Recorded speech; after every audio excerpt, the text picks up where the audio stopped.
This is Melanie Slagle, and Melanie's part of the new Brook village here in Modesto.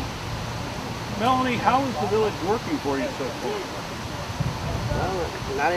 Well, I can't say I'm not in a park because I am in a park. It's working well. It's working very well. Have you seen any problems with violence or crime or anything? No. But we really don't. I lived in the parks prior to this, and I think that's more just like a stereotype. So you think the residents are getting along all right? Oh, I know they are. Yeah. So you're kind of the camp mom, right? Yes. Yes. I have no real children, but these are my children. Sounds good. The city provides us with the porta potties, the hand wash stations, a drinking fountain and a spigot, and two garbage dumpsters. However, any smaller trash cans you see are provided by us. The community itself is providing everything else. They actually provide us the extra toilet paper for when we run out of the porta potty. And it's all donations. It's just the community helping out, and they come down and do potlucks, tarps, and clothing, sleeping bags, bedding, toiletries, barbecue pits, so we have somewhere to cook. So it's quite a community outreach project. Correct. Are a lot of the residents already kind of self-sufficient anyway? They've been taking care of themselves anyway. Yeah, for the most part, yeah. There's a few here who are not as capable, but they were in the parks or under the bridges just the same, and we're not doing anything different here. Really, as far as taking care of each other, that's what we do, because really, it's oddly we can't take care of ourselves, but we take care of each other. For me personally, we have toilets, we have hand washing stations, we have a drinking fountain, and we didn't even have that in Moose Park. Toilets or drinking fountain. We can set up our tents and walk away from them and leave and come back and not have to worry about the city park workers or Fish and Game or the police department or whoever coming and taking our belongings or posting a notice for us to move, and now we have to change any appointments we've had, or before we could never get anything done because every day was really tomorrow's unknown. I don't know if I'll be right here tomorrow. How is anybody going to come find me, my family, or one of the outreach representatives, or anybody? Because every day things change. Every day things change. Since I've came here, I've been able to use this so I can get out of this. Make your appointments. I started the welfare to work or general assistance, and in doing that, you have certain hoops you have to jump through or requirements you have to meet.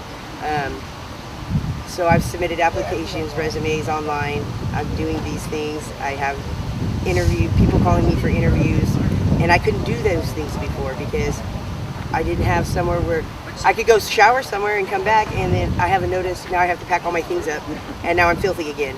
So how do you go to work like that? How do you find a job like that when every day you're just filthy, or you don't know where you're going to be the next day? You could be across town. How are you going to get to work, or how are you going to get to a job interview when you don't know where you're going to be? So you don't know where you're going to go take a shower. So the stability is the biggest relief. I sleep better at night. I feel better every day. My friends are here. Some of them. Some of them are still scared to come here. How about showers? Is that still a problem though with showers? My philosophy is where did you shower before you came here? So I look at this more as everything here is a blessing. So I mostly, when I have camped in Moose Park, where we had no showers, we had no toilets because the bathrooms were always closed, not just after hours, but always closed. They had no water to the drinking fountains, so we had to get the big jugs, and a lot of us camped down what they call the goat trail. So we had to lug these 5-gallon jugs of water down the goat trail just to have potable water. And still, we were hiding in bushes, bamboo, makeshift tents. I made a really cool bamboo hut once. So and then we worried about our dogs. You can't go nowhere because a lot of us have pets. We need them. Mine, I need, because that's my kid. And she became my dog when I had a home. So me and her became homeless together. I couldn't leave her. It was trying to find somebody who would watch my dog so I could go run around all day and take care of things I need. Who's going to want to watch their dog all day? They got to worry about their things. What if the cops show up? If the cops show up and everybody's got to, scramble to get out of there and grab their belongings. So now I'm not there, so my dog's in jeopardy. My belongings are in jeopardy. I have come back to camp and had nothing at nighttime. Where's my stuff? No, we don't really steal from each other. Nobody's going to come into my camp and steal my tent. If you come back to your camp and your stuff's gone, that was a city park worker, fishing game, and then the dignity. Where's the dignity? Like, where's the compassion, the understanding? There's a lot more dignity here. There's a lot more respect, more freedom. There's a lot more compassion. How did you become homeless? I lost my job, and my job was tied to my home, so I lost them both. And I still kind of was struggling on my feet, somewhat on unemployment and this and that, and just bad choices, bad boyfriends, bad choices. And it didn't really bother me. It didn't bother me. I just went with the flow, just whatever. And 5 years later, I'm tired. I'm tired of finding new clothes to wear because somebody's throwing all my clothes away again. Or so you've been homeless 5 years? Mm-hmm. So has that all been in Modesto? Yeah. And where did you stay prior to the camp? Prior to the village? Yeah. I was down at Legion Park in the Gully, and I just moved there. Unfortunately, my boyfriend couldn't be down there with me anymore because he's in jail, and I was down there by myself. So now I have a safety concern. Yeah. Were you frightened when you were by yourself? I wasn't frightened. I was just, my senses were heightened. I was very aware of things going on around me. I was nervous.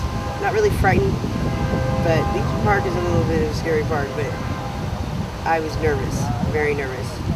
In fact, when I came here to visit a friend because he wanted me to come check it out, and I came in and I was very fascinated with everything going on, and I started talking. There were people coming in, and I started talking to them, and he told me, you have to come now.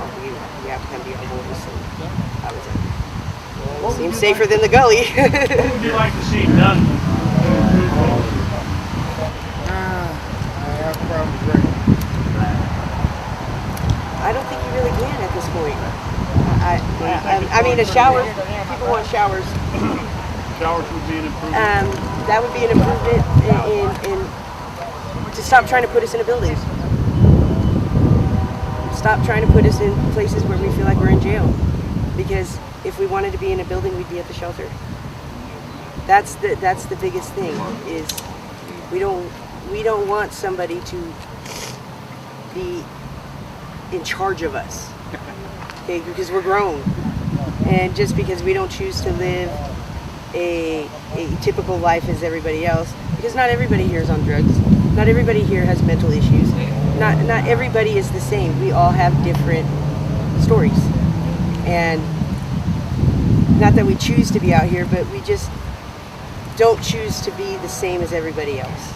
And we just want to kind of be left alone. Even when the cops would run us out of the parks or whatever, we tell them, just tell us where to go. Tell us where we can just be. And we'll go there and we'll be.